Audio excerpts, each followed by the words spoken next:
That afternoon, the sky was painted with soft gold light, the kind that made even the simplest lawn look like something out of a magazine. Yet beauty meant little when the air carried words sharp enough to cut. Please step aside. These are family photos. The whisper wasn't cruel, but final, and it came from Rhonda, the groom's mother, dressed in pearls and confidence. I smiled as if I understood, as if being told I didn't belong was a small inconvenience, rather than the shattering of something I had quietly prayed for. My feet moved before my heart caught up. I stepped out of the frame, away from my daughter Callie, who never turned to look back. I drifted toward the reception tent, pretending I had somewhere to be. The gift table sat tucked under a wall of roses, envelopes stacked neatly. Mine was easy to find, plain white, holding a check I'd prepared with trembling hands. $10,000. That money had covered deposits, eased worries Callie never admitted aloud. I had done it gladly, thinking love was measured in sacrifice. Now it sat like a weight in my palm. I didn't crumble it. I didn't open it. I simply turned away, wondering if absence could sting more than presence ever had. The wound had opened earlier at the check-in table. Couples in gold and green were handed wax-sealed envelopes with champagne. When I stepped forward, the attendant didn't search this. She simply handed me a paper badge with thick letters. Limited access guest. Rhonda's perfume reached me before her voice did. She leaned close, eyes fixed straight ahead, and whispered, "That means no plate." Then she glided away, as though she had placed a stone in my pocket and expected me to carry it without protest. Inside the ballroom, candles floated in glass bowls. Music swelled, champagne flowed. I searched every seating chart, scanned the tables, even checked the back row. There was no seat, no plate, no place. My name was gone. I lingered at the edge while waitstaff moved gracefully, while laughter rose like a language I no longer understood. Weeks before, I had quietly paid the venue deposit after overhearing Callie's stress. She hadn't asked. I just wanted her to breathe. She hugged me, smiled, then never mentioned it again. I told myself it was her day, that being needed wasn't the same as being wanted. But standing there with a badge in my hand, watching strangers take the seats I thought I had earned, I understood something I had avoided. This was not an oversight. This was design. I remember Callie at 8 years old asking me if heaven had windows. I told her, yes, maybe if you worked hard enough, you could look down on the people you loved. That night, I had promised myself she would never need to look upward for comfort. When her father passed 2 years later, I went back to work 3 weeks after the funeral. I kept the lights on, paid for braces, saved for college. I even sold my wedding ring when tuition bills arrived from Colia. She never knew. She only saw that her path was smooth. Later, I helped with her first apartment, a small place in Pasadena. She called it hers. I let her. When she got engaged, I imagined baking cookies for a shower, helping her choose flowers, maybe standing beside her for a mother-daughter dance. But every time I asked how I could help, she answered, "Let Rhonda handle it. She's better with events." I said, okay, until there was nothing left for me but the bills. So when Rhonda pushed me out of a photo, it wasn't sudden. It was the final act of a play I hadn't realized had been rewritten without me. My steps away from the lawn weren't rushed. They were steady. The kind of calm that comes when something inside finally stops begging to be seen. Callie's voice broke the air behind me. "Mom, wait! Please don't leave like this." She caught up quickly, her eyes wet with tears. I turned, nearly softened, but asked one quiet question. If I hadn't brought an envelope today, Do you think anyone would have noticed I came?" She opened her mouth, but no words came. Her silence was answer enough. I gave her a small smile, the kind you wear when you've already let go. I said this wasn't about forgetting me. It was about replacing me. There's a difference. Her lip trembled, but I stepped away. This time she didn't follow. Driving home, the envelope sat untouched on the passenger seat. By the time I reached the main road, the laughter and lights had faded. What stayed was the silence of realization. No one had stepped forward to say I belonged, not even my daughter. That night I lay awake, not out of anger, but because my mind kept circling every moment like a crime scene. Past midnight, messages arrived. Rhonda's first. "Let's not let emotions ruin a perfect day." No punctuation, no apology, as if my hurt was the real problem. Then Callie's, "We can talk, just don't be mad." That's what she thought this was, a tantrum. I turned off my phone and stared at the ceiling until the fan blurred. Weeks earlier, I had told Callie I was planning something for her honeymoon. She brushed it off. "Mom, you don't have to do that." I'd insisted I wanted to. I had picked up side projects, cut grocery budgets, skipped small pleasures just to make the amount right. She smiled and changed the subject. She never asked again. But they knew. That was the truth I couldn't escape. They knew I was bringing something valuable. Yet, they made sure I wasn't. I wasn't forgotten.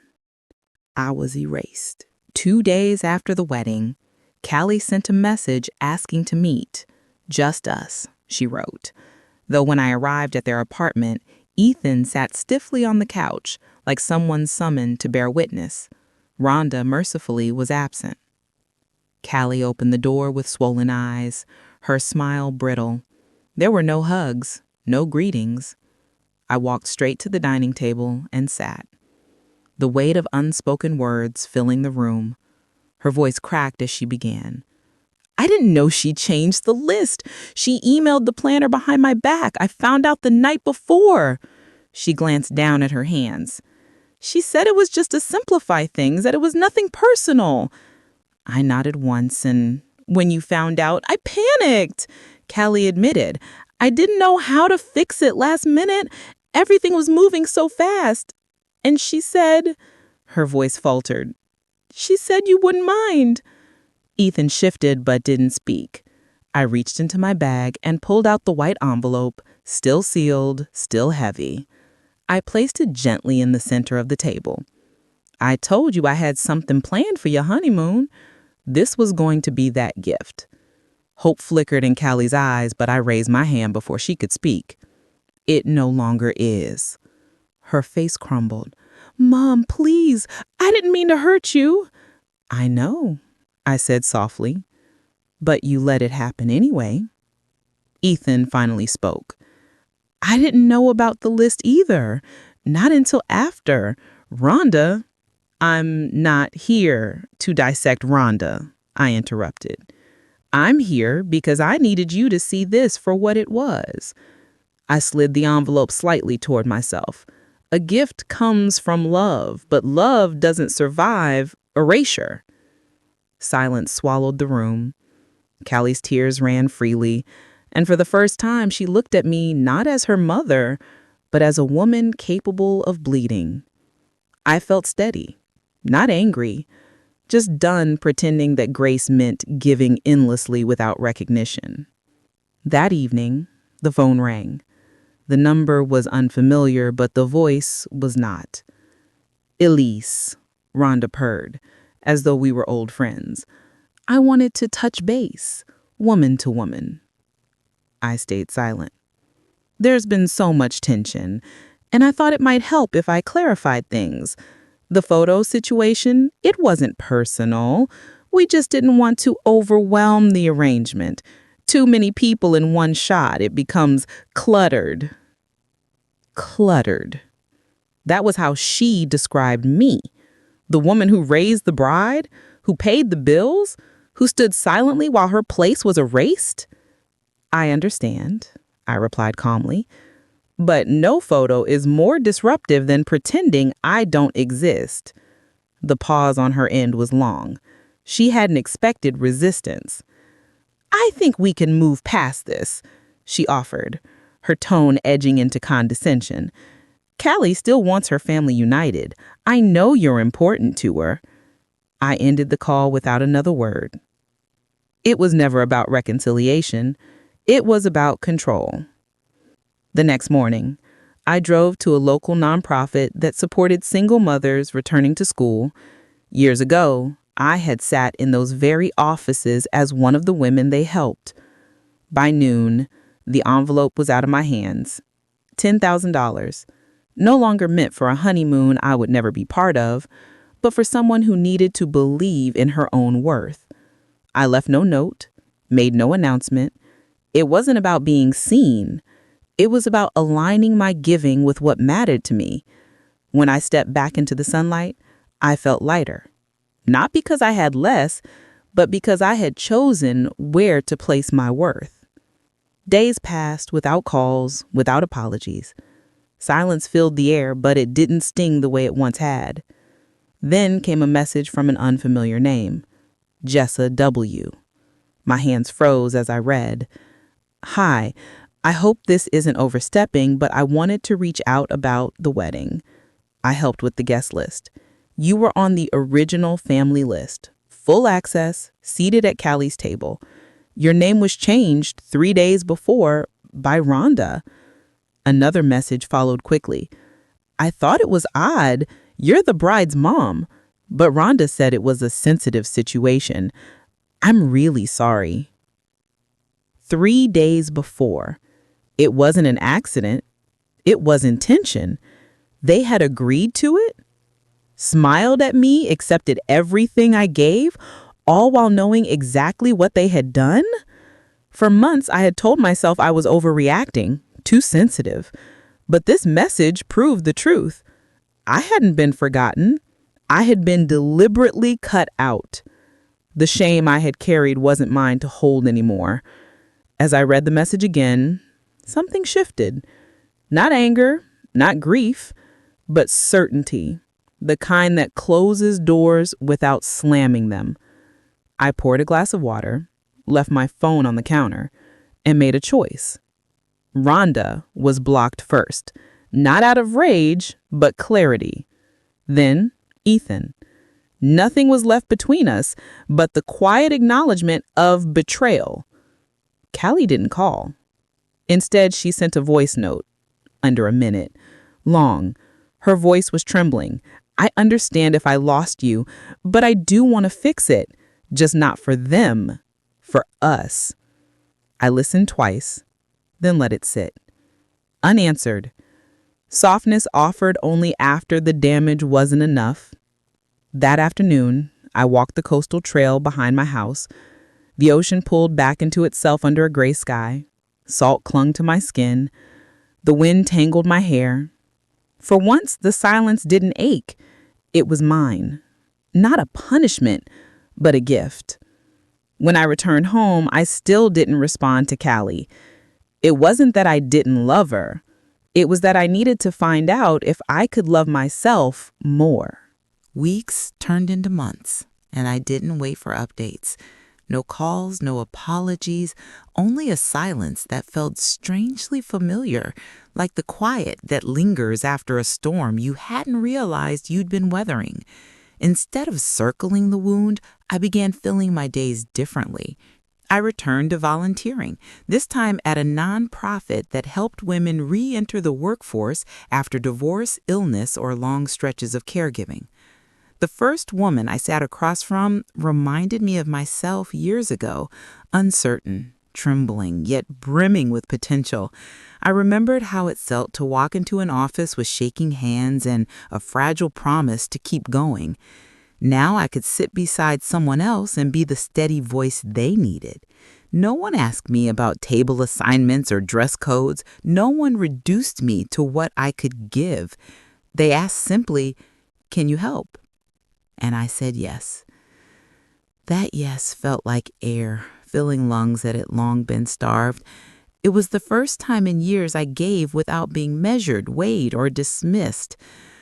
One afternoon, after a long intake session with a young mother preparing to return to school, I opened my mailbox and froze. Inside was a card, the handwriting unmistakable, Callie's. I carried it inside with careful hands, like it might break if I wasn't gentle. Sitting at the kitchen table, I unfolded it. There were no paragraphs, no long explanations, only one line written in dark ink. Not just my mother, my blueprint. I see it now. There was no apology attached, no request to talk, no plea to mend, just that. I folded the card and placed it inside the drawer in my kitchen, the one where I kept matches and old receipts. It wasn't forgiveness, not yet, but it was something. That evening, I cooked a simple dinner, lemon chicken, roasted vegetables, a glass of wine, and carried it out to the porch.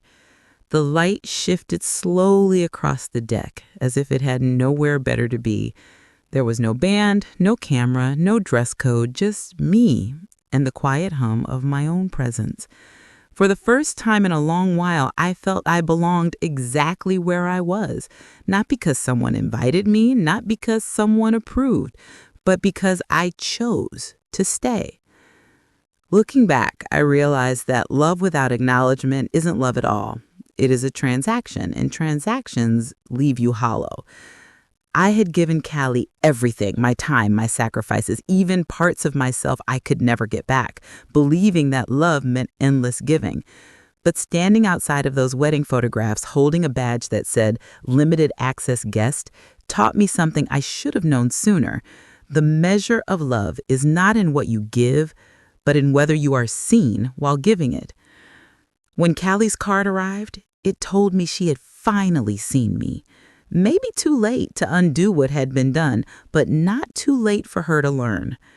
That mattered more than I thought it would. I began to see the pieces of my life differently. Selling my wedding ring to pay for tuition wasn't just sacrifice, it was strength. Working extra hours, paying deposits in silence, giving her an apartment, a future, a chance, that was legacy, not erasure. I had confused the quiet endurance of motherhood with invisibility. But invisibility only takes hold when you let others write the story.